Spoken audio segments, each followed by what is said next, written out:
본 방송에서 제공하는 투자 정보는 투자 판단에 대한 조언입니다.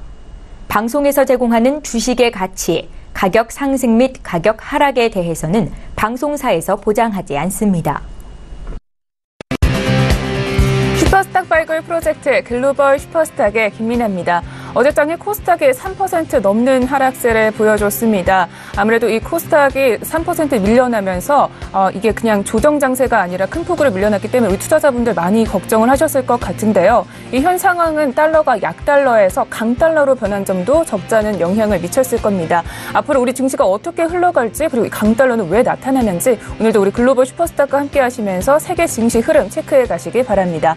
네, 저희 방송은 서울경제TV 홈페이지 그리고 톡스타 홈페이지를 통해서 또 참여하실 수가 있습니다. sntv.co.kr, 톡스타.co.kr을 통해서 참여해 보시기 바랍니다. 참고로 본 방송에서 제공하고 있는 정보는 투자 판단에 대한 조언일 뿐 주식의 가치나 수익률을 보장하고 있지 않습니다. 저희 서울경제TV는 자본시장법을 준수하여 1:1 투자상담, 유사수신 행위, 무인가 영업행위, 불법 대역의 정보 및 가입 권유 등 모든 불법 사항들 엄중하게 금지하고 있습니다.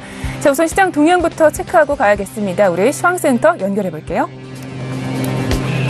안녕하세요. 최은입니다. 오늘의 시장 소식 알려드립니다. 어제 코스피는 2440선까지 후퇴하는 모습을 보였습니다. 오늘 코스피도 역시 하락 출발했는데요. 함께 보시겠습니다. 네, 현재 이 코스피는 0.32% 하락을 하면서 2442.09에 현재 거래가 되고 있습니다. 수급 함께 보시겠습니다. 오늘은 기관만이 매수를 하고 있고요. 개인과 외국인은 각각 매도하고 있습니다. 코스닥 함께 보시겠습니다. 코스닥은 현재 0.43% 하락을 하면서 823.69에 현재 거래가 되고 있습니다. 수급 함께 보시면요.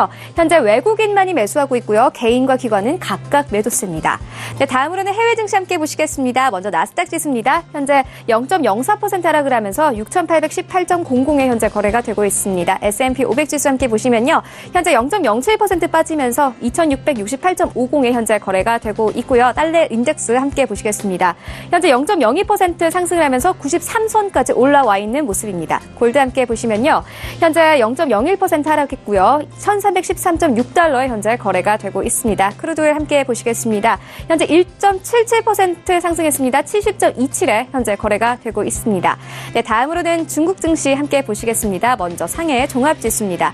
네, 현재 상해 종합지수는 0.79% 상승하면서 3,161.498에 마감을 했습니다. 다음으로는 행생 종합지수 함께 보시겠습니다. 항생 종합지수는요, 1.36% 상승하면서 3402.81에 마감을 한 바 있습니다. 네, 다음으로는 암호화폐 시세 함께 보시겠습니다. 9시 기준이고요. 업비트를 기준으로 알려드립니다. 네, 비트코인부터 함께 보시면요. 현재 0.10% 상승하고 있고요. 에이다가 0.28% 그리고 오늘 아인스타이늄이 2.06% 상승을 하면서 347원으로 현재 거래를 시작하고 있습니다. 이더리움 또한 상승세고요. 다음 화폐 함께 보시면 현재 퀀텀은 0.04% 그리고 리플은 0.11, 네온은 0.09% 상승을 하고 있고 스텔라룸에는 0.47% 빠지는 모습입니다. 네, 거래량 순위 함께 보시겠습니다. 1위부터 함께 보시면요. 1위는 이오스, 2위는 비트코인, 3위는 비트코인 캐시, 그리고 4위는 에이다, 5위는 트론 순으로 이렇게 거래가 되고 있습니다. 네, 오늘 시장 소식 함께 알려드렸습니다. 오늘도 글로벌 슈퍼스탁과 함께 성공 투자하시길 바랍니다. 최연이었습니다. 네, 이렇게 해서 시장 동향 살펴봤고요. 이제 본격적으로 글로벌 슈퍼스탁 시작해 보도록 하겠습니다. 첫 번째 시간에는요, 주요 해외 이슈들을 살펴보는 시간이죠. 글로벌 이슈앤 가이드 시간입니다. 저희 수요일에는요, 양세동 멘토니가 함께하고 있습니다. 멘토니가 인사 나눠볼게요. 멘토님, 안녕하세요. 네, 안녕하세요. 네, 반갑습니다. 자, 오늘도 다양한 이슈들 점검 잘 부탁드리겠습니다. 네. 네. 자, 그렇다면 오늘은 어떤 이슈들을 살펴보면 좋을지 화면으로 먼저 만나보고 오겠습니다. 네, 글로벌 이슈 첫 번째입니다. 우리 시각으로 오늘 새벽 3시에 미국의 이란 핵 협정 파기를 선언했습니다. 전 세계의 뜨거운 이슈로 떠오른 이란 핵 협정은 무엇이고 미국의 파기 선언에 대한 이란의 입장은 어떤지 첫 번째 이슈에서 자세히 알아보겠습니다. 두 번째 이슈입니다. 미국의 이란 핵 협정 파기와 더불어 이란에 대한 미국의 경제 제재도 시작될 전망인데요. 잠시 후에 미국 현 정부 그리고 과거 정부의 행보와 함께 이번 이슈로 인한 국제 유가 흐름까지 제대로 분석해 보겠습니다. 네, 첫 번째 이슈 분석해 보겠습니다. 자, 미국이 결국 이란 핵 협정을 파기했군요. 네. 금일 이제 새벽 3시죠. 새벽 3시에 트럼프의 이란 핵 협정 관련해 갖고 발표가 있었습니다. 그 2015년에 있었던 이란 핵 합의에 대한 파기를 선언했습니다. 간략한 내용은 트럼프의 주장은 핵 합의는 거짓이었다는 내용과 함께 이란이 지속적인 핵무기 프로그램을 추진해왔으므로 파기에 대한 타당성까지 제공했습니다.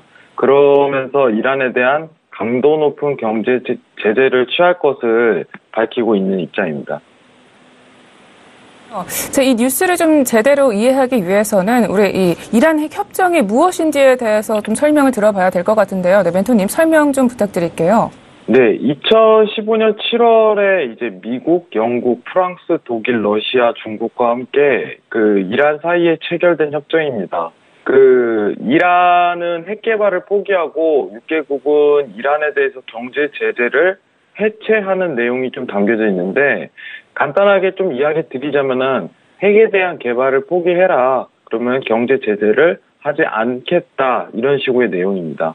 근데 금일자로 새벽 일자로 미국의 입장이 이 내용을 파기하겠다. 그리고 다시 한 번 더 경제 제재를 가하겠다는 의미입니다. 네, 그럼 지금 현재 이 상황에서 우리 이란은 좀 어떤 입장을 내보이고 있는지도 중요할 것 같은데요. 이것과 관련해서 좀 이란이 발표한 내용이 있나요?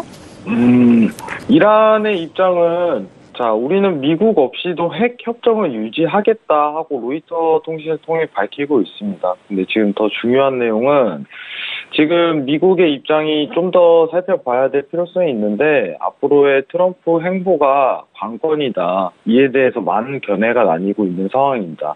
미국이 과연 쉽게 경제 제재를 이룰 수 있을 것인가? 그러니까 이란에 대한 압박을 쉽게 조치할 수 있을 것인가 아닌가에 대해서 포커스가 앞으로 많이 놓여져 있습니다.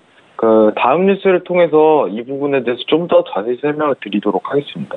네, 그러니까 트럼프도 이 경제 제재를 함부로 할 수는 없을 것이다. 그러니까 이 이란의 경제 제재가 지금 현재 가능한지가 가장 중요할 것 같습니다. 자, 그럼 다음 뉴스 어떤 뉴스인지 먼저 소개부터 부탁드릴게요.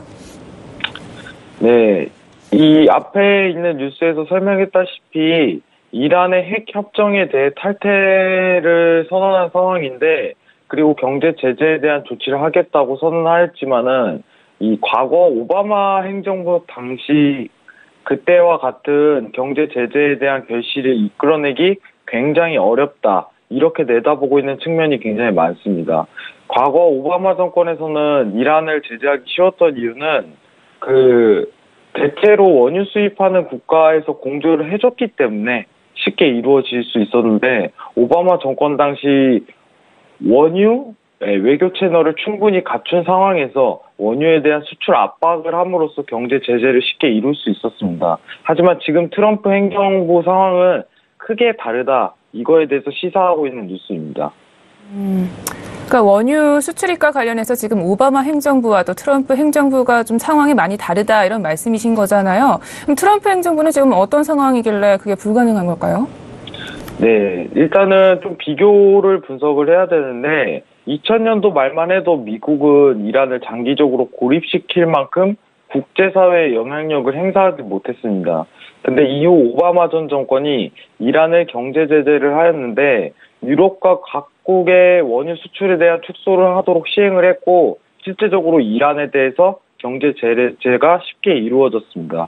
근데 지금 트럼프 정권은 이러한 중요한 원유 외교 채널을 갖추지 못한 상황인 지금 상황 자체가 원유 외교 채널을 갖추지 못한 상황이고 이란의 주요 수요국은 중국과 인도인데 이란에 대해서 제재를 공조하지 않을 가능성이 굉장히 큰 상황입니다. 또한 이러한 이란의 원유 수출 규모가 지금 사상 최고치를 기록하고 있는 상황에서 시장 상황이 트럼프가 원하는 대로 쉽게 풀리지 않을 것으로 전망되고 있습니다.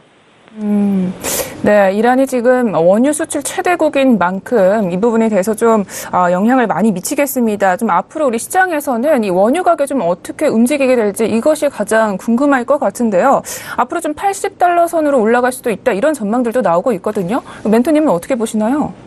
자, 일단은 80달러 선에 대한 가능성은 배제하지 않고 있지만은 여러분들도 아셔야 될 게 과거 50달러 선에서 70달러에 대한 인근을 갈 거다 이렇게 얘기하는 사람은 별로 없었어요. 그러므로 80달러도 가능성이 충분히 제기되는데 지금 포커스 자체를 제가 설명드린 이유는 앞으로 이 포커스의 행보에 따라 원유 가격이 변동될 가능성이 굉장히 큰 거예요. 지금 제가 다시 한번 강조드리는 포커스는 뭐냐면은 과연 중국과 인도 측에서 이란에 대한 수출 압박에 대해서 공조를 할 것인가 아닌가, 이거에 대해서 포커스가 굉장히 놓일 것으로 생각을 하고 있습니다. 이란에 대해서 가격에 대한 압박을 하려면 원유 수출을 막아야 되는데, 만약에 그 경제 제재를 중국과 인도 측에서 쉽게 도와줘갖고 압박을 쉽게 경제 제재를 이룬다면은 가격대가 $80를 갈 가능성도 굉장히 크게 보고 있지만은, 이 중국과 인도 측에서 협조 공조를 하지 않는다면은 여기가 고가 랠리를 이룰 가능성이 굉장히 크게 내다보고 있어요. 그렇기 때문에 앞으로의 행보 자체를 조금 유심히 지켜보시려면은 중국과 인도에서 어떻게 미국을 공조하느냐 안 하느냐 하면서 그 타국의 입장을 좀 포커스를 맞춰갖고 집중적으로 보신 다음에 매매를 취하는 게 좀 더 유리한 매매 방법이 아닐까, 이런 생각을 가지고 있습니다. 오늘 전일 차트차로 보면은 일단은 이제 핵협정이 정확히 발표가 3시에 이루어졌었는데, 핵협정 자체는 여러분들 보시면 아시겠지만은 다수의 투자자 관점이 거의 이루어진다고 보는 관점이 굉장히 심했어요. 불과 하루 만에 200틱이 내려갔다 올라가는 상황인데, 오늘 어쨌든 간에 결론적으로는 핵협정이 미국에서 탈퇴 선언이 이루어졌기 때문에 매수가 좀 더 강세적으로 보일 것으로 전망이 됩니다. 지금 상황 자체는 쉬지 않고 올라갈 가능성이 충분히 제기되는데, 제가 조금 언급드리고 싶은 부분은 오늘 당일 이제 MACD가 음봉이 뜨기 전까지는 지금 매수에 대한 강세 부분을 생각하고 오늘 당일만큼은 매수세로 조금 공략해 보시는 게 좀 더 유리한 전망일 거로 보입니다. 네. 중국과 인도 역시 지금 미국과의 정치적인 상황을 좀 고려를 떠나서도 이 고유가를 좀 원치 않은 상황일 수도 있겠습니다. 자, 그런데 지금 보니까 5월 7일에 이 고가 $70 선을 돌파하고 이후에 지금 계속 횡보를 하는 모습을 좀 보여주고 있거든요. 이 부분이 좀 계속 이어질 수 있겠다, 이런 멘토님의 의견이신 거죠? 아니요, 저는 개인적으로 조금 이제 만약 공조에 대한 반박 뉴스가 뜬다면은 이 인근 자체에서 고가가 형성될 가능성을 굉장히 크게 보고 있어요.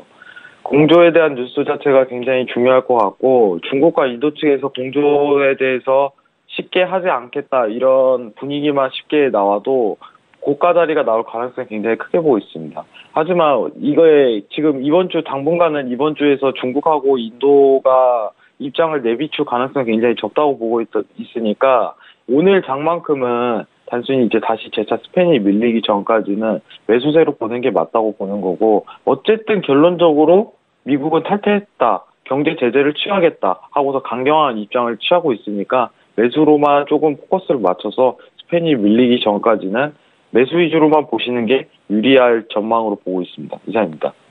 네, 알겠습니다. 자, 이렇게 해서 두 가지 이슈 잘 분석해 봤습니다. 자, 본격적으로 우리 투자자분들을 위해서 멘토님이 가이드 한 줄 평을 주실 텐데요. 네, 오늘은 어떤 가이드를 준비해 주셨나요?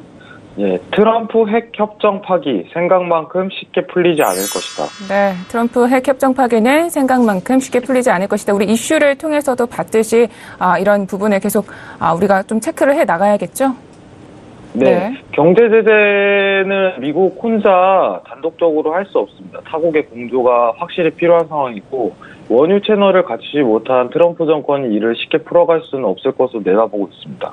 네.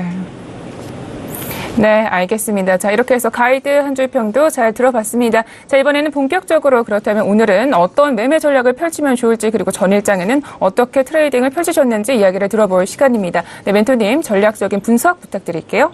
네, 전일은 솔직히 얘기 드리면은 제가 이제 원유 가격과 골드 가격에 대해서 매매를 좀 중단하는 모습을 보였어요. 왜 그러냐면은 지금 상황에서 평단가라든가 자리를 포지션 쉽게 취할 수 없는 부분이 굉장히 있었거든요. 근데 오늘은 어쨌든 간에 핵 협정이 파기된 부분이 굉장히 크기 때문에 오늘 이제 T차트상이죠. T차트상으로 일단은 매수 위주로만 보는데 포커스를 CCI가 이제 과매도 구간에 왔을 때 T차트상으로 그때 매수세를 한번 채워보는 게 굉장히 유리할 것으로 전망이 되고 있습니다. 중요한 거는 이제 분봉상이죠. 6대 분봉상에서 MACD 자체가 음봉이 내려온다면은 그대로 매매가 스탑하는 경향이 굉장히 심할 것 같아요. 그러니까 이 부분만 조금 집중하시고 60분봉과 틱봉을 좀 잘 확인하시고 MACD라는 보조지표를 좀 오늘 활용하시면은 유용한 전략으로 통할 것 같습니다. 이상입니다. 네. 이 MACD 보조지표에 대해서 말씀해 주셨는데 이 MACD 보조지표는 어떻게 활용을 하면 좋은가요? 네, 보통 이제 MACD는 좀 60분봉에서 활용을 많이 하는데 네, 지금 MACD가 보시면 아시다시피 음봉과 양봉의 상태가 어디에 놓여 있냐 이 차이를 나타내는 거예요. 힘에 대한 강도를 나타내는 건데 보통 이제 음봉에서 양봉으로 나오기 시작할 때 본격적인 매수세가 시작되는 거고 양봉에서 음봉으로 나올 때 본격적인 매도 장세가 나올 가능성이 굉장히 큰 거예요. 그럼 지금 현재 상황으로 봤을 때는 양봉 상태죠. 네, 양봉 상태인데 이 양봉 상태가 오늘 쉬지 않고 계속 이어질 가능성을 굉장히 크게 보고 있기 때문에 매수세로 조금 공략할 가능성이 굉장히 열려있는 상황이라고 좀 판단을 하고 이렇게 지켜보고 있는 상황입니다. 네, 오늘 이슈에서도 우리 오일에 대해서 이야기를 많이 한 만큼 오일에 대해서 좀 짚어주셨는데요. 지금 사실 이렇게 유가가 올라가게 되면 아무래도 물가가 또 상승하고 미국 금리도 빠르게 올라갈 수 있다 이런 의견들이 있잖아요. 그래서 달러 인덱스가 지금 계속해서 상승하고 있는 부분이 보이는데 계속해서 이 부분이 유지가 될까요? 어떻게 보시나요? 사실 이제 유가가 올라가고 소비자 물가 지수를 좀 판단하는 거는 저는 개인적으로 아이러니하다고 생각을 해요. 여러분들한테 조금 언급을 드리고 싶은 건 뭐냐면은 소비자 물가 지수는 엄청나게 광범위한 거예요. 네, 여러분들이 생활하시는 이제 필수품이라든가 모든 분야에 대해서 적용이 되는 건데 유가 하나로 지지받는다고 소비자 물가 지수가 오르고 달러 인덱스가 오른다 이걸 판단하기엔 굉장히 애러 사항이 있다고 생각을 하는 편입니다. 지금 달러 인덱스 자체가 오르는 이유는 이제 국채랑 좀 관련성이 많아요. 유가 자체도 굉장히 연관성이 있지만은 국채에 대한 관련성을 좀 더 면밀하게 보는 게 달러 인덱스에 대해서 판단하는 중요한 잣대가 되지 않을까 이런 생각을 가지고 있고 원유 가격은 조금 달러 인덱스와 이격화 시켜놓고 좀 따로 봐주셨으면 좋겠어요. 지금 또 이슈가 굉장히 터진 만큼 달러 인덱스보다는 개인적으로 유가 자체를 단독적으로 좀 보시는 게 맞다 이 정도 생각을 좀 가지고 있는 편이라 참고만 해주셨으면 좋겠네요. 이상입니다. 네, 알겠습니다. 자, 이렇게 해서 글로벌 이슈앤 가이드는 여기까지 들어보도록 하겠습니다. 네, 멘토님 오늘 또 모든 말씀 고맙습니다. 네, 수고하세요. 네, 글로벌 이슈앤 가이드 정리하고 돌아오겠습니다.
네, 슈퍼스탁을 찾아가는 여정에서 여러분의 가이드가 되어드린 저희 글로벌 슈퍼스탁 이번에는 차이나 이슈앤 가이드 시간으로 돌아왔습니다. 네, 중국장 이야기 그리고 유망투자 종목에 대해서도 소개를 들으실 수가 있습니다. 저희 김정철 본부장님과 함께 이야기 나눠볼게요.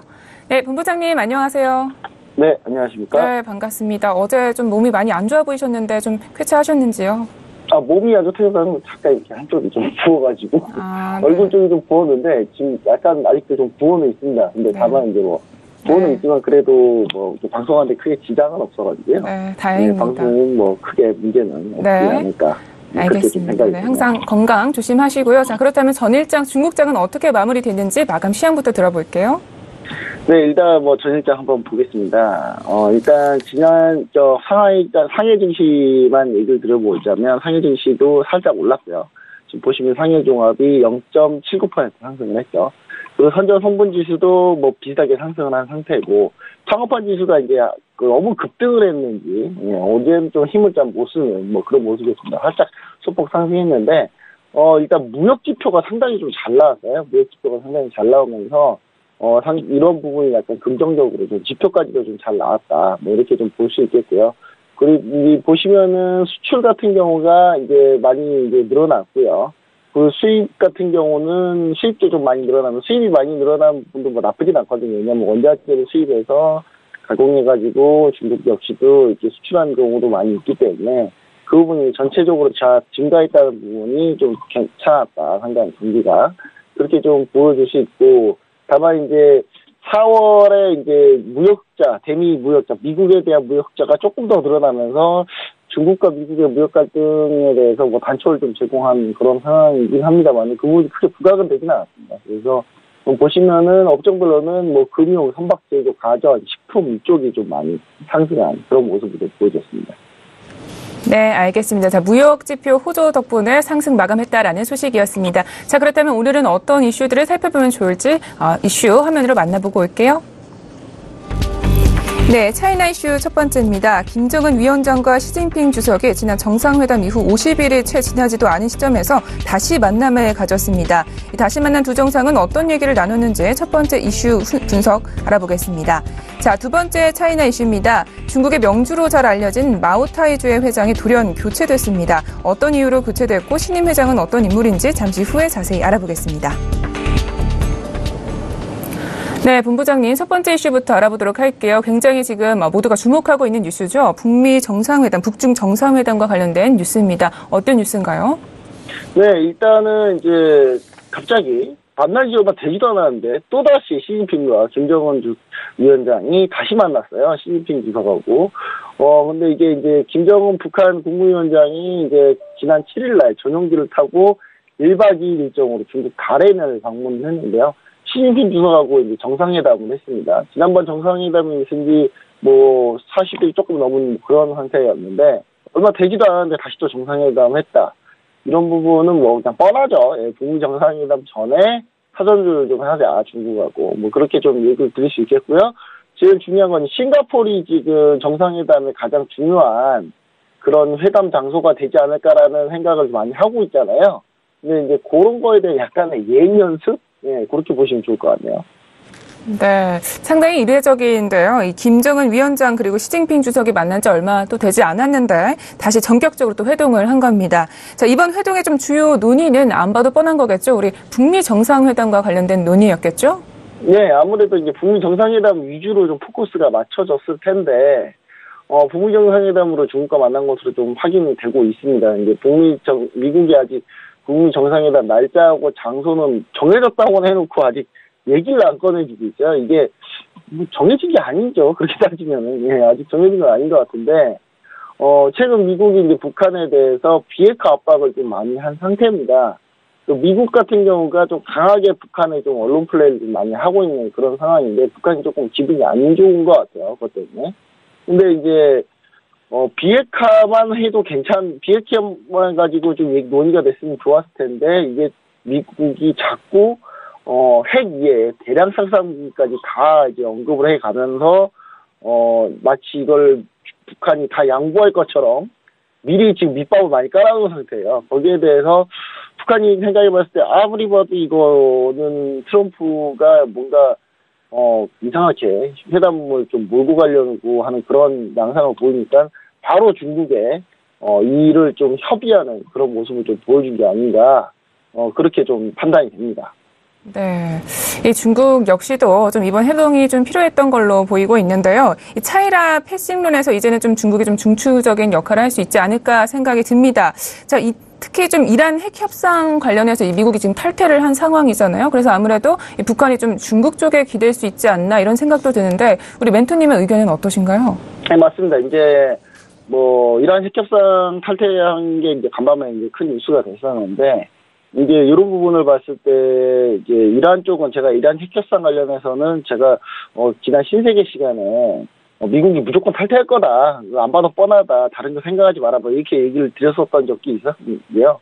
이 부분을 좀 얘기를 좀 추가로 드리자면, 이란 핵협상 탈퇴하고 이란 문제가 이제 어느 정도 좀 이제 가시적으로 결과가 나왔고요. 핵협상 탈퇴하자 마냐 논란은 이제 끝난 상태고, 그러면서 이제 모든 포커스가 이제 북한에 좀 맞춰지게 됐는데, 시진핑 주석 같은 경우는 이번 기회에 북한이 너무 남한하고 너무 이제 우리나라하고 너무 이제 좀 얘기 잘 해가면서 미국을 만나려고 하면서 중국이 좀 소외되는 게 아닌가라는 상황을 보이는데, 미국이 오히려 좀 세게 나오면서 북한이 다시 중국을 손잡게 하는 그런 상황을 좀 만든 것 같아요. 그래서 차이나 패싱론을 완전히 불식시켰다, 뭐 이렇게 좀 보시겠고, 북미 정상회담 관련한 내용은 좀 사전에 중국하고 좀 많이 조율을 한 그런 상태입니다. 그래서 이제 예를 들면 이제 어떤 논의로 좀 얘기를 많이 꺼내고 있었냐면, 이제 미국 같은 경우가 CVID, 그러니까 이제 비핵화 완전 이제 핵에 대해서 이제 해체하는 그런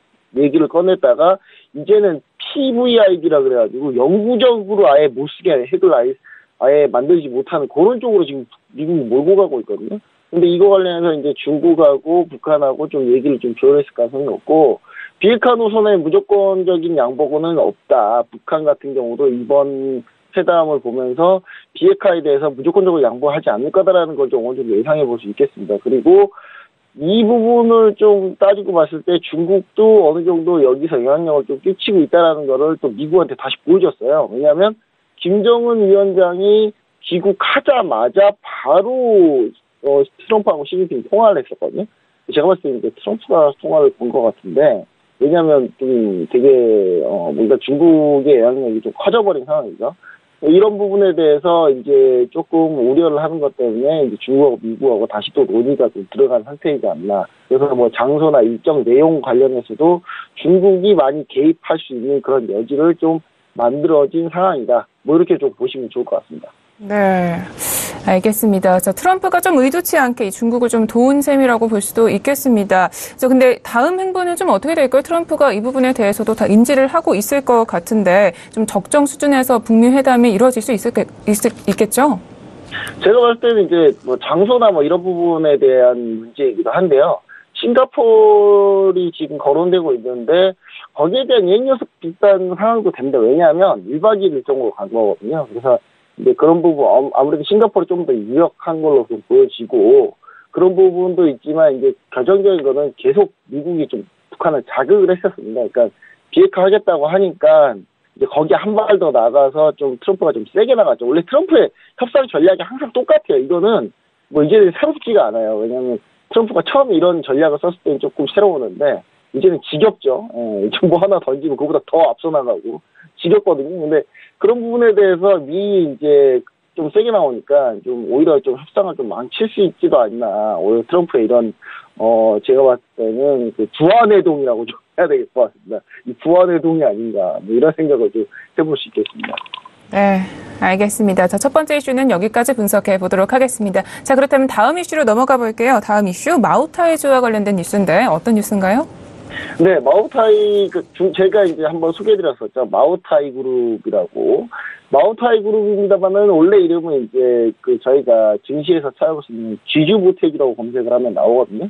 이 쥐주모테주, 이제 중국의 대표적인 백주 주류 회사인데, 17년 동안이나 이제 사령탑, 그러니까 회장으로 있었던 위안롱거가 이번에 이제 연령제한으로 은퇴를 하게 됐습니다. 은퇴를 하게 됐는데, 새로 들어온 사람이 이제 관료 출신 기업인 리바오팡 총경리, 신임 회장이 이제 지명이 됐습니다. 뭐, 총경리라고 하니까 경리 생각하시는데, 그런 경리가 아니고요. 우리나라 말로 따지자면 뭐, CFO 정도 되겠습니다. CFO 정도 되겠는데, CFO인 사람이 이제 좀, 이렇게 다시 회장으로 지명이 됐다, 이번에. 뭐, 그런 뉴스가 되겠습니다. 네. 이 마우타이주, 그러니까 귀주 메테즈를 저번에도 소개를 해주신 적이 있었는데요. 이 위안롱거 회장은 사실 17년이나 이 회장직을 유지한 걸로 알려져 있습니다. 굉장히 이 마우타이 그룹을 성장시키는데 엄청난 공을 세웠다라고도 할 만한데, 지금 이렇게 은퇴를 한 거죠. 과연 왜 은퇴를 했을까요? 일단은 뭐 연령 제한이죠. 연령 제한 때문에 은퇴를 한 건 맞는데, 중요한 사실은 제가 봤을 때는 어떤 부분들이 있냐면, 지금 이제 위안롱거 같은 경우가 1975년부터 마우타이 그룹으로 들어와서 신화적인 인물 중에 하나입니다. 왜냐면 마오타이 그룹에 들어와가지고 그 상태에서 계속 이제 말단 사원부터 시작을 했어요. 말단 사원부터 시작해서 계속 지금 올라가면서 회장직에 2000년 10월인가 그때쯤에 이제 회장직에 올라왔었거든요. 그래서 한 17년 동안 지금 회장을 계속 역임하고 있었는데 그 사이 동안에 이제 이 마오타이 그룹, 그러니까 귀지모테주 마오타이 그룹을 전 세계 최고의 주류 기업으로 올려놓은 그런 신화적인 인물입니다. 그러니까 말단 사원에서부터 여기까지 올라왔다는 것도 대단한데 그 기업을 전 세계 1위로 만들었다는 것도 상당히 좀 대단하다고 볼 수 있거든요. 지난해 4월이죠. 그 디아지오라는 이제 주류회사가 있는데 그 디아지오를 제치고 시가총액 기준으로는 가장 비싼, 가장 큰, 덩치가 큰 그런 주류 기업이 이제 귀지모테주 마오타이 그룹이라고 볼 수 있겠습니다. 네. 자, 그렇다면 이 신임 회장인 리바오팡 회장은 좀 어떤 인물인지 궁금할 것 같아요. 이분은 좀 어떤 분이고 또 시장의 반응은 좀 어떻게 나오고 있나요? 네, 리바오팡 같은 경우는 이제 관료 출신 경영인입니다. 그러니까 관료 원래 이제 공무원이었죠. 공무원인데 이제 어떤 공무원이면 이제 그 구이저우성 루판수이시 부시장, 그러니까 시장이 아닌 부시장을 역임을 했었고요. 그러면서 2015년 8월에 당 서기 겸 총경리로 마오타이 그룹에 이제 합류를 하게 됩니다. 근데 이제 주류 사업 같은 경우가 당이나 공산당이나 중국 정부의 이제 좀 제재나 이런 게 많아요. 완전히 거기에 대부분이 사업의 명운이 갈려있다라고 볼 수 있거든요. 그러니까 중국 같은 경우 한때 귀지모테주가 상당히 마오타이 그룹이 상당히 안 좋았던 적이 있었습니다. 안 좋았던 적이 언제였냐면 지금 한번 차트를 한번 보시면은 지금 보시면 2015년도부터 해가지고 이때 지금 소폭 주가가 밀렸던 흐름이 한번 보여줬었거든요. 그래서 이제 이쪽 흐름을 이때는 어떤 때의 흐름이었냐면 중국 정부가 상당히 좀 규제를 많이 했을 때, 그러니까 부패 관련 규제를 하게 되면서 마오타이 그룹의 이 술 자체가 상당히 비싸거든요. 그거를 선물로 많이 주게 되면서 선물로 주는 부분들이 일단은 이제 문제가 됐기 때문에 그런 걸 많이 규제를 많이 했었습니다. 근데 규제 자체가 이게 어느 정도 다시 풀리고 그런 부분들에서 이제 저가 백주를 많이 개발하면서 이제 다시 주가가 이렇게 계속 올라왔던 거거든요. 그렇게 따지고 보면 우리가 봤을 때는 어느 정도 이런 공무원 그룹을 이렇게 갖다 놓는 회장을 앉힌 부분이 상당히 좀 좋은 상황으로 좀 보여지고요. 중국 국유주류 기업, 이게 국유주류 기업이기 때문에 이런 부분이 가능하거든요. 그리고 또 이제 그런 부분들 때문에 최근에 일봉을 보시면 아시겠지만 상당히 지금 주가가 많이 급등을 했습니다. 바로 임명되자마자 주가가 상당히 급등한 모습을 좀 보여줬거든요. 그래서 그런 부분을 우리가 좀 감안해봤을 때 상당히 시장에서도 반기고 있다. 이렇게 좀 볼 수가 있겠네요. 네. 혹시 우리 본부장님은 이 마오타이주를 좀 마셔봤는지가 궁금해요. 아무래도 좀 이 가짜술도 많이 나오고 있다고 하는데 이 중국 내에서는 최고 인기주잖아요. 네, 본부장님 좀 마셔보셨나요? 저도 한번 이제 여행으로 한 건 아니고 누군가 이제 초대를 받아서 중국에 한번 간 적이 있었는데 정말 비싸더라고요. 이거 먹는 게 뭐 사실 이렇게 비쌀 필요가 있나라고 할 정도로 비싼데 이게 중국 문화가 좀 달라서 그래요. 중국에는 손님에 대한 접대에 대한 문화가 대단하거든요. 대단하기 때문에 우리가 생각하는 그 상상을 거의 초월합니다. 초월하기 때문에 일단 제가 볼 때 맛은 괜찮은데 약간 독하긴 하고요. 맛은 괜찮긴 한데 너무 비싸다. 인간적으로 너무 비싸다라고 얘기 좀 드리고 싶고요. 근데 요즘에 이제 약간 저가 백주들이 많이 나오고 마오타이 자체에서도 이제 좀 약간 저렴한 상품들을 라인업을 많이 출시하고 있기 때문에 이런 부분들도 기회가 되시면 한번 보시면 맛보시면 나쁘지 않지 않나. 뭐 그렇게 좀 보여집니다. 네, 알겠습니다. 자, 이렇게 해서 이슈 두 가지 잘 짚어봤습니다. 자, 이번엔 이슈 두 가지를 바탕으로 해서 우리 멘토님이 가이드 한 줄 평을 주실 텐데요. 네, 오늘의 가이드는요? 네, 이제 오히려 독이 될 뻔한 트럼프 협상 전략. 네, 이렇게 좀 얘기를 좀 드립니다. 네, 독이 될 뻔한 트럼프의 협상 전략. 지금 이란 핵 협정과 관련해서 말씀하시는 것 같은데 이 트럼프의 측근들은 지금 뭘 하고 있는지가 궁금해요. 네, 뭐 이란 핵 협상뿐만 아니라 이 북미 정상회담에 대한 내용이거든요. 그러니까 뭐냐면 이란 핵 협상 탈퇴는 뭐 너무 예상이 됐었습니다. 뻔했어요. 네, 프랑스 마크롱 대통령하고 독일의 메르켈 총리가 이제 트럼프하고 만났을 때 한번 설득을 해봤겠죠. 이란 핵협상 탈퇴하지 말고 뭐 이렇게 해보자. 근데 트럼프가 이런 지하에 거절을 했거든요. 그런 부분 딱 마크롱 나중에 정상회담하고 이런 얘기 했었죠. 포기했다고, 트럼프에 대해서는.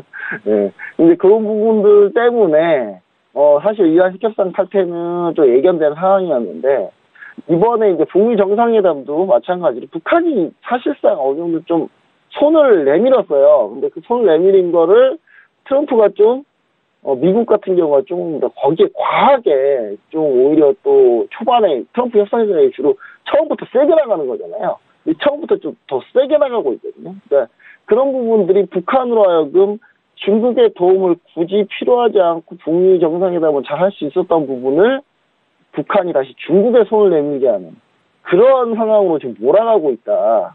그렇게 좀 얘기를 해드릴 수 있겠고, 이러면 미국이 결코 유리하지가 않거든요. 미국이 유리하지 않기 때문에 이런 부분에 대해서 오히려 지금 트럼프가 좀 협상을 좀 망쳐놓고 있지 않나.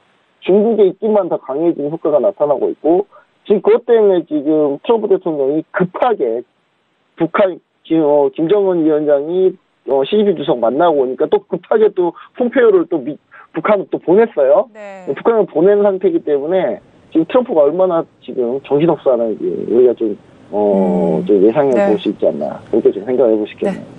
알겠습니다. 자, 이렇게 해서 가이드까지 잘 들어봤습니다. 자, 이번에는 본격적으로 유망 주식에 대해서 이제 추천을 해주실 시간입니다. 자, 오늘은 또 어떤 기업을 소개해 주실지 기대가 되는데요. 네, 본부장님, 오늘의 기업은요? 네, 어제 이어서 오늘 역시 마찬가지로 네. 에어컨 회사를 좀 네. 가지고 왔습니다. 경력정기라는 회사인데요. 코드 번호가 000651, 신천에 이제 상장된 종목이고요. 경력정기가, 어제 얘기 드렸던 메이드그룹하고 경력정기가 시장에서 에어컨 쪽에서 1, 2위를 다투고 있는 회사예요. 근데 어제 얘기 드렸던 메이드그룹은 전체 종합가전으로 1위인 회사고, 경력정기는 에어컨으로 1위를 하고 있는 그런 회사입니다. 근데 중국 내 에어컨 1위 업체고요. 전체 매출의 80%가 에어컨으로 해서 매출이 나오고 있습니다. 근데 매수 비중이 무려 77%예요. 그러니까 한마디로 중국에서만 주고장착 팔고 있다. 뭐 이렇게 좀 보시면 좋을 것 같고. 그렇기 때문에 미국하고 무역 갈등이 생겨도 아무 지장이 없다. 뭐 지장 살짝 있겠습니다만은 그 이외에는 거의 지장이 없는 그런 회사이기 때문에 우리가 조금 더 관심 있게 지켜봐야 된다. 이렇게 좀 얘기를 드리고요. 2017년에 에어컨 출하량이 상황 최고치를 경신했습니다. 최근에 이제 제가 봤을 때는 금융규제 같은 경우도 중국에 많이 있거든요. 그러면서 백주, 아까 얘기드렸던 귀주모태주하고 지금 이 경력정기 같은 가전, 그러니까 중국 내수를 위주로 하는 기업들이 좀 요즘에 많이 각광받고 있어요. 그런 부분에서 경력정기를 다시 한번 얘기를 드린 거고요. 이 직접 회로 사업에 최근에 좀 진출을 하고 좀 신사업을 여러 가지 하고 있어요. 요즘에는 또 IT 쪽으로. 근데 이제 이런 부분이 약간 리스크 요인이기도 하고요. 지난 2017년에 이익을 많이 냈는데도 배당을 하지 않았어요. 그것 때문에 좀 실망감 때문에 최근 이 주가 차트 흐름을 한번 보겠습니다.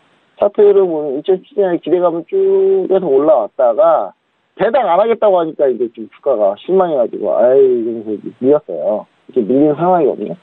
이렇게 밀린 상황인데 2018년 반기에 현금 배당하겠다고 이미 이제 공언한 상태이기 때문에 그런 부분은 해소가 됐고 회장이 연임을 했습니다. 여기 귀주모태주는 회장이 바뀌었고 경력정기는 회장이 연임을 했어요. 그리고 둘 다 내수 관련 종목이라는 거 포커스고요. 보시면은 회장이 연임하면서 경영 리스크도 해소가 됐다. 그래서 지금 보시면은 지금 여기서 바닥을 지금 이렇게 쌍봉으로 다지고 한 번 더 다졌어요. 한 번 더. 한국 트리플로 한 번 다져놓은 상태거든요. 그리고 이제 지금 현재 그래서 이쪽 부분에서 현재 이평선이 모아져 있는 구간, 이 구간은 상당히 매수하기 좋은 타이밍이다라고 좀 얘기를 드리고 싶고요. 그리고 지금 시간이 언제입니까?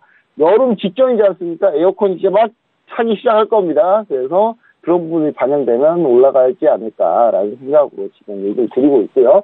중국도 지금 잘 선풍기 틀고 살다가 이제 에어컨을 바꾸고 있어요.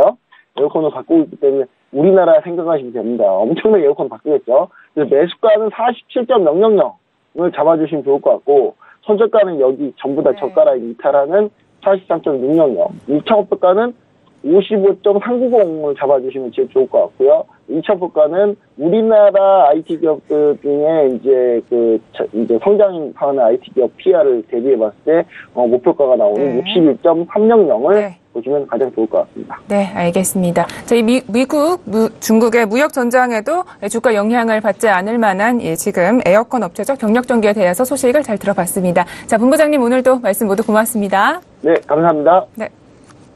네, 차이나 이슈 앤 가이드 정리하고 돌아오겠습니다.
네, 많이 기다리셨습니다. 암호화폐와 관련된 엄선된 정보들만 드리고 있는 저희 글로벌 슈퍼스탁의 자랑 시간이죠. 코인 이슈 앤 가이드 시간으로 돌아왔습니다. 저희 윤진 멘토님 모시고 이야기 나눠보도록 하겠습니다. 네, 멘토님 안녕하세요. 네, 안녕하세요. 네, 반갑습니다. 자, 오늘도 다양한 이슈들 점검 잘 부탁드릴게요. 네. 자, 그렇다면 오늘은 어떤 이슈를 살펴보면 좋을지 화면으로 먼저 만나보고 오겠습니다. 네, 첫 번째 코인 이슈입니다. 최근 잘 나가던 비트코인이 세계 부호들의 한마디에 하락세를 보이고 있습니다. 누가 어떤 발언을 해서 비트코인 시세를 뒤흔들고 있는지 잠시 후에 알아보겠습니다. 네, 두 번째 이슈입니다. 이오스가 이오스닥에 이어서 또 다른 에어드롭 이벤트를 준비하고 나섰습니다. 이오스는 또 어떤 스냅샷을 준비하고 있는지 두 번째 이슈에서 알아보겠습니다. 네, 첫 번째 코인 이슈 분석해 보도록 하겠습니다. 전 세계 부호들의 비트코인이 지금 비판을 하면서 하락 국면에 들어섰네요. 네, 일단 이번에 워렌 버핏이랑 빌 게이츠의 양대 부자죠. 그래서 1, 2위를 다투는 이제 양대 부자들이 서로 이제 비트코인에 대해서 좀 악재 평가를 내렸습니다. 이제 워렌 버핏 같은 경우는 비트코인은 쥐약이다. 그리고 빌 게이츠는 이제 더 이상 상승을 예측하면 안 된다. 이렇게 좀 센 발언들을 내놨기 때문에 공격적으로 사실 선물 시장 기준으로 1만 선 부근까지 올라갔다가 다시 9,500선에서 저항까지 받고선 떨어지는 모습을 보여줬죠. 그리고 오늘 장에도 계속해서 아직 하락장이 좀 이어지고 있습니다. 네, 아무래도 거장들이기 때문에 우리 투자자분들이 좀 귀를 기울이실 것 같은데요. 이 투자의 귀재로 유명한 워렌 버핏이 비트코인을 그렇다면 좀 부정적으로 보고 있는 건가요? 네, 일단 이번 7일에 그 버크셔 해서웨이 주주회의였죠. 주주회의 연례회의를 통해서 이제 비트코인은 쥐약이다라고 좀 표현을 하면서 근데 비트코인을 기존에 좀 공격을 했었어요. 처음에도 공격을 했었고 비슷한 발언을 했었는데 이번에는 뭐 쥐약을 제곱한 것만큼 치명적이다. 또 언급을 또 플러스를 시켰죠. 이렇게 해서 공격을 했는데 사실 워렌 버핏 입장에서는 이 가치 투자의 기지이기 때문에 이 비트코인에 대해서 좋게 볼 이유가 원래 없었습니다. 그러다 보니까 좀 이렇게 공격적인 멘트를 던진 부분이고요. 네, 그래도 좀 이렇게 좀 부정적으로 보고 있는 이유들이 좀 다른 것들이 있을까요? 사실 비트코인 저번 방송에서도 제가 그 연준 보고서를 좀 얘기를 드리면서 같이 설명을 드렸었는데 사용하자면 무보증화폐라는 부분이 연준 보고서에 제일 상단에 있었어요. 세 가지 리즌 중에서 제일 상단에 무보증화폐로서 가장 기존의 투자와 비슷하다라는 부분이 있었는데 사실 무보증화폐가 양날의 칼입니다. 양날의 칼이에요. 사실 어떤 화폐로서의 특이점을 분명히 갖고 있는 건 맞는데 반대로 이게 얘기를 하자면은 근거가치 자산이 없다는 얘기입니다. 이제 주식 같은 경우에는 뭐 기업의 가치평가라는 게 존재를 하잖아요. 가치평가라는 게 존재를 하고 이걸 기반으로 해서 워렌 버핏 같은 경우는 저가 매수 그리고 특정 단가까지 내려오면 충분히 이제 좋은 단가라는 얘기를 하면서 매수를 하는 흐름을 좀 보여줬습니다. 근데 사실상 지금 이런 매수세를 보여주기에는 기존의 암호화폐가 굉장히 좋지 않은 모습을 좀 보여주고 있죠. 변동성도 너무 크고 사실 수급 위주로 100% 의존 종목이기 때문에 하락세가 한번 나오기 시작을 하면은 너무 공격적으로 떨어집니다. 그래서 그러다 보니까 지금 워렌 버핏 같은 경우는 이 비트코인, 그냥 암호화폐뿐만이 아니라 그냥 비트코인이나 이런 공격적인 디플레이션을 기반으로 움직이는 화폐들, 이 화폐들에 대해서 굉장히 좀 안 좋게 평가를 내리고 있다라고 좀 보시면 될 것 같아요. 네. 아무래도 이 워렌 버핏 같은 경우에는 가치 투자가기 때문에 이제 가상화폐, 좀 암호화폐를 좀 부정적으로 볼 수밖에 없는 것 같습니다. 자, 그런데 이번엔 좀 빌 게이츠까지도 이 부분에 가세를 했어요. 네, 이번에 빌 게이츠 마이크로소프트 전 최고 경영자죠. 까지도 좀 가세를 했는데 일단 비트코인에 대해서 사실 암호화폐, 그 워렌 버핏 같은 경우는 이 금융적인 관점으로 바라보시는 분이라는 빌 게이츠는 반대로 기술적인 부분으로 바라보시는 분, 최고봉이다라고 좀 볼 수가 있겠죠. 네, 사실 지금 현재 자산으로서의 역할을 해내지 못하고 있다라고 얘기를 했는데 앞서서 워렌 버핏이 추가적으로 코멘트를 한 부분이 하나가 더 있었습니다. 빌 게이츠랑 좀 동일하게 같이 얘기하는 부분인데 이제 상대 가치로서 화폐의 역할을 제대로 해주질 못하고 있다라는 부분을 좀 포커스를 했어요. 이게 왜냐하면은 사실 비트코인이 나온 지 벌써 10년이 됐습니다. 10년이 되는데 사실상 지금 화폐로서 제대로 차용되고 있는 곳이 없죠.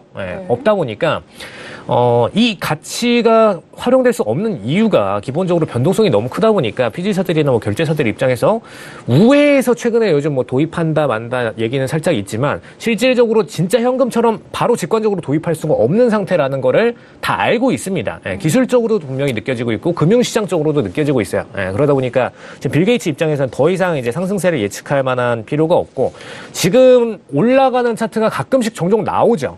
나오는데 이 부분은 철저히 수급에 의한 의존, 수급에 의한 의존을 좀 빌 게이츠는 공격적으로 한번 풀었습니다. 바보 이론을 끌어서 이제 얘기를 들었는데, 이제 바보 이론이 원래 간단히 얘기를 하자면은 매수가 대비 더 오를 것이다라고 예측을 하는 바보들이다.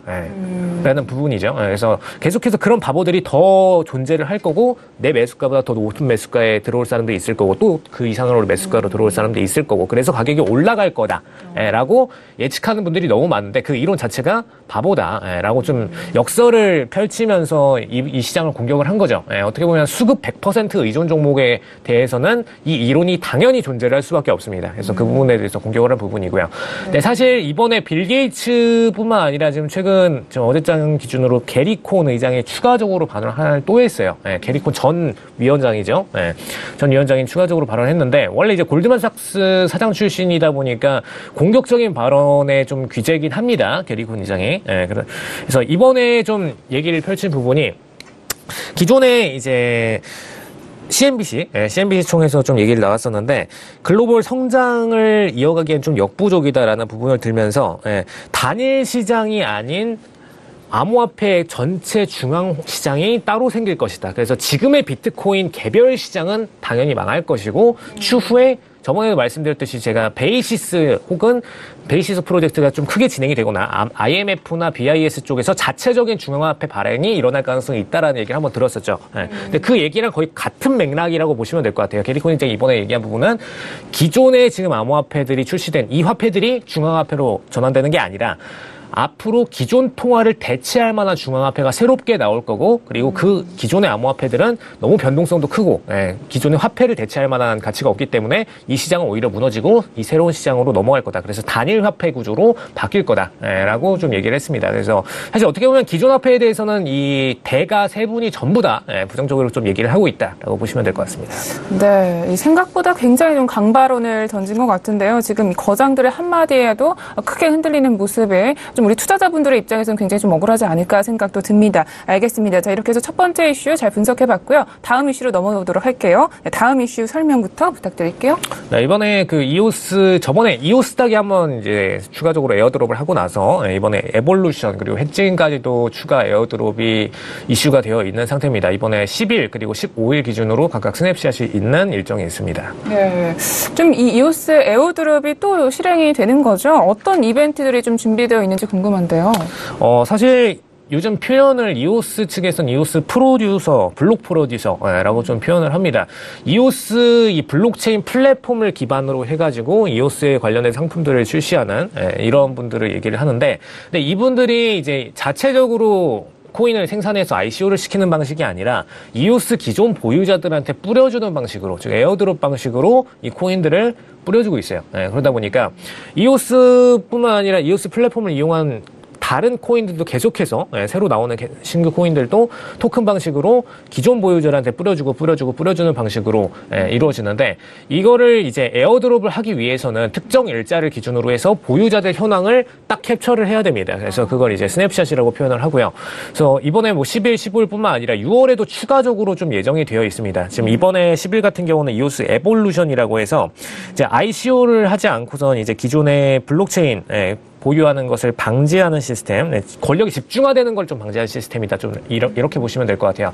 권력 집중화라는 거 정확히 얘기하면은 이 블록체인 관련돼서 앞으로 뭐 하드포크가 됐든 뭐 소프트포크가 됐든 이런 관련된 정책들을 실행하는 데 있어서 이 의사 결정권에 대한 부분을 이제 권력이라고 얘기를 할 수가 있죠. 그래서 이런 부분들에 대한 집중이 일어나지 않도록 하는 토큰이다라고 좀 보시면 될 것 같습니다. 그래서 이 토큰에 대한 게 이번에 25 이오스를 갖고 있는 분들 혹은 이제 0.25 이더리움을 갖고 계신 분들에게 뿌려주는 방식으로 이루어진다라고 좀 보시면 될 것 같고요. 이게 10일 날 기준으로 스냅샷이 일어나다 보니까 이걸 가지신 분들은 일단 보유 가치가 더 증가를 하시게 되는 거죠. 공짜로 돈을 더 받게 되는 거니까. 네. 토큰 가치가 실정화된 건 아니지만 추후에 가치가 설정화됐을 때 굉장히 좀 가치가 좀 높게 설정이 되면 이득을 볼 수 있기 때문에 뭐 가지면 나쁠 게 없다라는 관점에서 좀 가치가 들어오고 있다라고 좀 보시면 될 것 같습니다. 네. 그리고 해칭 같은 경우에는 이번에 15일에 이어서 발생이 스냅샷이 되고 추가적으로 발행이 되는 부분이 있습니다. 네. 그렇다면 이 에어드롭으로 인해서 기존 보유자들에게는 분명히 좀 좋은 소식이다라고 볼 수 있을 것 같은데요. 지금 보유하고 있지 않은 투자자들한테는 어떨까요? 이것도 호재라고 받아들이면 될까요? 일단 문제가 이오스닥 때는 사실 업비트나 뭐 빗썸 등의 거래소를 통해서 보유하고 계신 분들은 그냥 그대로 배정을 받으셨어요. 그래서 그리고 또 100개 기준이라는 좀 얘기가 있었었는데 이오스닥 기준으로는 이 100개 미만으로 보유를 하셔도 사실 문제가 없는 상태였습니다. 근데 이 100개 미만으로 가지신 분들한테까지도 다 뿌려줬던 반면에 이번 일정부터는 따로 업비트나 빗썸 측에서 얘기가 없어요. 얘기가 없어가지고 실질적으로 지금 거래소에서 가지신 분들은 이거 받을 수 있는 건지 없는 건지에 대한 공지를 제대로 못 받으신 상태입니다. 물론 오늘자 기준으로 추가 공지가 나올 수 있습니다. 사실 뭐 업비트나 뭐 빗썸 입장에서는 받을 권리가 있기 때문에 받아가지고 뿌려줄 수 있는 방식이 분명히 존재할 수 있어요. 근데 지금 상태에서 거래소들이 주장만 안 하면은 안 될 수도 있는 겁니다. 그러다 보니까 지금 이오스나 뭐 이더리움을 가지신 분들께서는 사실 개인 월렛으로 옮겨서 개인 월렛 쪽에서 좀 따로 이오스 메인 사이트에다가 인증을 한번 거치셔서 개인 월렛으로 이 토큰을 배정받으실 수 있는 권리를 획득하시는 과정이 추가적으로 필요로 합니다. 네, 알겠습니다. 자, 이렇게 해서 오늘의 코인 분석 잘 들어봤습니다. 자, 본격적으로 우리 암호화폐 시장 잘 대응하기 위해서 멘토님이 가이드 한 줄 평을 주실 시간입니다. 네, 오늘은 어떤 가이드를 준비해 주셨나요? 네, 거장들의 예언이라는 표현을 듣습니다. 네, 거장들의 예언. 아까 워런 버핏과 지금 빌 게이츠에 대한 예인 것 같은데요. 네, 간략하게 설명해 주신다면요. 네, 일단 좀 이번에 차트를 실질적으로 밀어낸 게 이 대규모 거장들의 힘이라고 좀 얘기를 평가를 받고 있는데 이 1만 선까지 거의 다 올라왔었어요. 사실 1만 선이 저항선이기도 했지만 1만 선까지 거의 올라왔으면은 이제 추가적으로 1만 선에 올라타기만 하면 다시 상승장으로 전환이 될 수 있다라는 관점이 제시되는 시점에서 지금 이번에 빌 게이츠와 워런 버핏이 좀 발언을 던진 부분인데 사실 이 거장들의 발언이라는 게 그냥 단순히 시장에 영향을 끼치는 부분이 아니라 진짜로 이번에는 좀 팩트를 가지고선 이 비트코인의 미래에 대해서 공격을 가했습니다. 그러다 보니까 진짜 투자자들 입장에서는 정말 이게 무가치한 상품이 아닌가를 다시 재조명하는 사건이 돼버렸다라는 면에서 좀 그냥 단순 예언이 아니라 진짜로 이게 현실화 돼버릴 수 있다라는 부분 좀 중요하게 생각을 하고 넘어가시면 되겠습니다. 네, 이 부분에서도 우리가 계속 귀를 기울여야 될 것 같습니다. 자, 알겠습니다. 이렇게 해서 우리 글로벌 슈퍼스탁은 여기까지 하도록 하겠습니다. 네, 코인 수고해 주셔서 너무 감사합니다. 네, 감사합니다.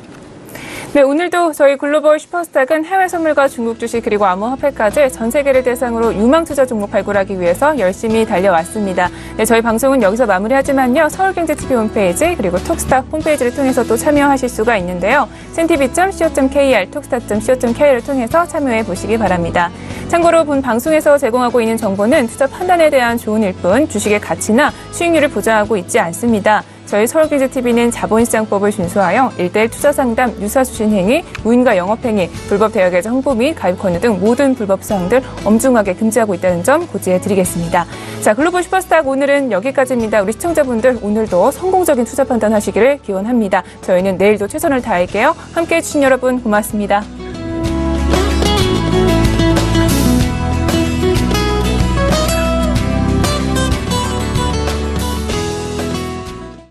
본 방송에서 제공하는 투자 정보는 투자 판단에 대한 조언입니다.